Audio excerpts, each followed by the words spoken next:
Hello दोस्तों, इस वक्त मैं दिल्ली की all India fine arts and craft society में हूँ और यहाँ पर गैलरी बी में सीनियर आर्टिस्ट गोल्डी मल्होत्रा जी का सोलो शो चल रहा है। और इस एग्जीबिशन में आप कह सकते हैं कि मैथोलॉजी और काफ़ी सारे स्पिरिचुअल्स वर्क यहाँ पर डिस्प्ले में हैं। आइए गोल्डी मल्होत्रा जी से उन्हीं के बारे में जानते हैं, समझते हैं और उनके वर्क जर्नी के बारे में बात करते हैं। गोल्डी मल्होत्रा जी नमस्कार। जी नमस्कार। बताइए आप अपनी जर्नी के बारे में और आर्ट के बारे में बताइए और अभी तक कैसे यहाँ तक पहुँचे। मुझे पेंट करते तो बहुत अरसा हो गया है। मैं स्कूल डेज से पेंट कर रही थी और सीरियसली मैं 14-15 साल की उम्र से इधर रुझान हो गया था। हालांकि मैं थ्रू आउट साइंस स्टूडेंट रही हूँ, पर इसके बावजूद भी मैंने इधर इंटरेस्ट नहीं छोड़ा। मेरे फादर ने मेरे को इनिशिएट किया था और मैं आज तक this is my 14th show, 14 solo show कर चुकी हूँ और 25 के करीब मेरे ग्रुप शोज़ भी हुए हैं और लगातार पेंट करती रही हूँ। बहुत अच्छा अनुभव है। गोल्डी मैम, पहले की और आज की आर्ट में कितना फ़र्क आया? देखिए, कलाकार तो कलाकार है, चाहे पहले का हो अब का हो, पर ये जनरेशन थोड़ी मेरे को जहाँ देखने में लगता है बहुत इम्पेशेंट है। ये तुरंत रिज़ल्ट चाहते हैं कैनवस के ऊपर और कुछ मटेरियल्स अब इस तरह के भी आ गए हैं जो बहुत उनको लाजवाब रिज़ल्ट्स थोड़े टाइम में दे देते हैं। इस करके मेहनत करना कई यंग आर्टिस्ट नहीं पसंद करते।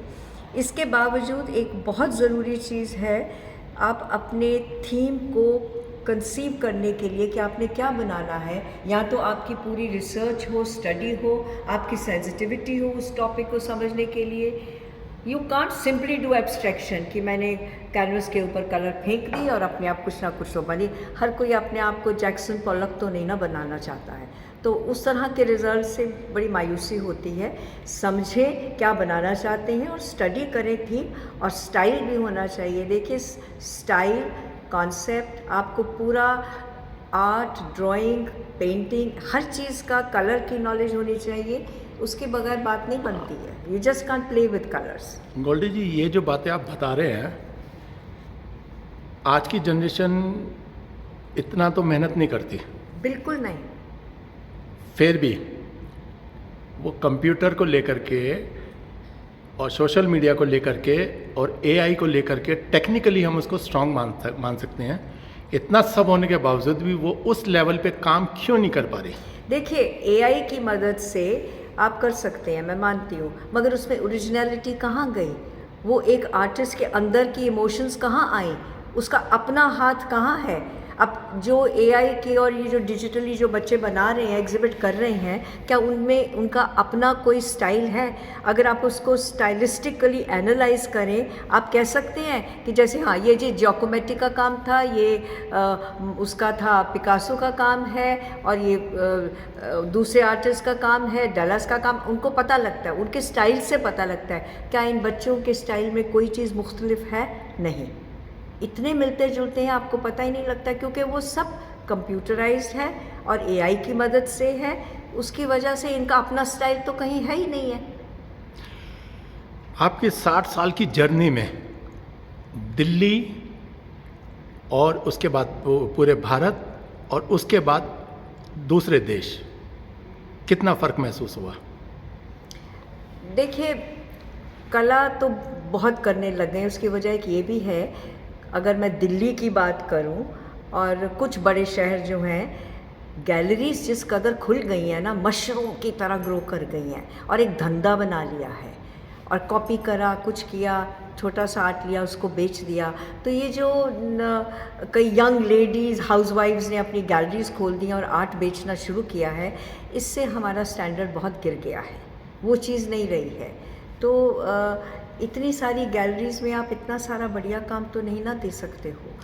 और ये बाकी मुल्कों में भी है, पर इतना नहीं है। हिंदुस्तान में ज़्यादा होड़ है। ऐसा बाकी जगह नहीं है। मैं अभी रिसेंटली जब कनाडा में थी तो हमने वहाँ देखना चाहा कि क्या स्टाइल्स हैं, क्या हो रहा है। बड़ा रिस्ट्रेंट है वहाँ पे, इस तरह की होड़ नहीं है। अच्छी गैलरीज़ में है, मॉल्स में भी जो गैलरीज़ हैं अच्छा काम है, ऐसी नहीं भगदौड़ वाला चीज़ नहीं है। जैसे यहाँ तो हर बार देखो जहाँ छोटी छोटी गैलरीज खुल गई हैं, हर नुक्कड़ पे एक गैलरी खुल गई है, वहाँ भी आर्ट बेचा जा रहा गोल्डी है। जी, यहाँ एक क्वेश्चन ये आता है कि दिल्ली, ये आपका इंटरव्यू दिल्ली में हो रहा है आईफेक्स आर्ट गैलरी में, और दिल्ली में जो पहले माहौल था कला को लेकर के, जितनी भी कलाएँ हैं, डांस, म्यूज़िक, थिएटर वगैरह सब में, किंतु सबसे ज़्यादा जो फ़र्क इसमें विजुअल आर्ट में आया है, और एक चीज़ और हो गया कि यहाँ पर इतने क्यूरेटर लोग हो गए हैं तो अब उनसे बात करें तो मुश्किल, ना करें तो मुश्किल। अब उसके बारे में क्या कहेंगे? आपकी बात बिल्कुल ठीक है। पहले किसी गैलरी में आप जाते थे ना, वहाँ माहौल बहुत फ़र्क होता था। वहाँ शांति से आप बैठ के तस्वीरें देख सकते थे। मुझे याद है जब मैं स्कूल में थी, मेरे फादर मेरे को सुंदर नगर गैलरी में लेके गए, कुमार गैलरी में, और वहाँ हमने देखा। फिर हम धूमीमल में गए, वहाँ पे स्वामीनाथन नीचे बैठ के पेंटिंग कर रहे थे खुद, और उनका काम लगा हुआ था। इतनी खामोशी थी और सब उस खुद भी समझा रहे थे, अच्छा लगता था। अब वो माहौल ही नहीं रहा है। अब ऐसा माहौल कहाँ है गैलरीज़ में। अब तो कमर्शलाइजेशन इतनी ज़्यादा हो गई है कि कला को पीछे कर दिया गया है। और ये सो कॉल्ड जो आर्ट क्रिटिक ओवरनाइट पैदा हो गए हैं ना, माफ़ करिएगा, जिन्हें खुद कला की समझ नहीं है, जिन्होंने खुद कभी भी ब्रश नहीं पकड़ा है, वो बड़े सीजन्ड आर्टिस्ट की कलाकृति को ऐसे लिखते हैं जैसे पता नहीं उनको बहुत ज्ञान हो, जो बहुत गलत बात है। मैडम, एक चीज़ और यहाँ पर उभर के आती है कि अब ऐसे बहुत सारे आर्ट क्रिटिक भी पैदा हो गए हैं जिनके पास ना तो कोई मैगज़ीन है, ना कोई पेपर है, और वो कहीं से रजिस्टर्ड भी नहीं है। बस उनसे बात करो तो कहते हैं जी हम सोशल पे लिखते हैं। तो उसको क्या माना जाए? गलत है, this is fraud. I don't approve it at all. यहाँ भी आए हैं कुछ ऐसे, पर अच्छा नहीं लगता है। नहीं तो पर कलाकार तो उनको बहुत पसंद करते हैं। नहीं, पता नहीं क्यों करते हैं, क्योंकि उनको समझ ही नहीं है। अब मैं आपको बताऊं, एक यहाँ पर एक आया आदमी, उससे मैंने कहा कि हाँ, ये कहता आपने ये स्ट्रोक्स कैसे किया। मैंने कहा this is my spatula work. उसको पता नहीं था कि स्पैचुला क्या होता है, वो क्या करने आया था। गोल्डी मैम, आपका 60 साल का अनुभव मॉडर्न स्कूल जैसे जगह से आपने एज एन प्रिंसिपल रिटायर्ड है, तो जाहिर सी बात है आपकी बहुत लंबी जर्नी है, बहुत गहरा अनुभव है। पूरे देश के जो अपकमिंग आर्टिस्ट हैं उनके लिए एक लाइन में क्या कह सकते हैं? पढ़िए, बिना पढ़े कला भी नहीं आती। ज्ञान प्राप्त करिए।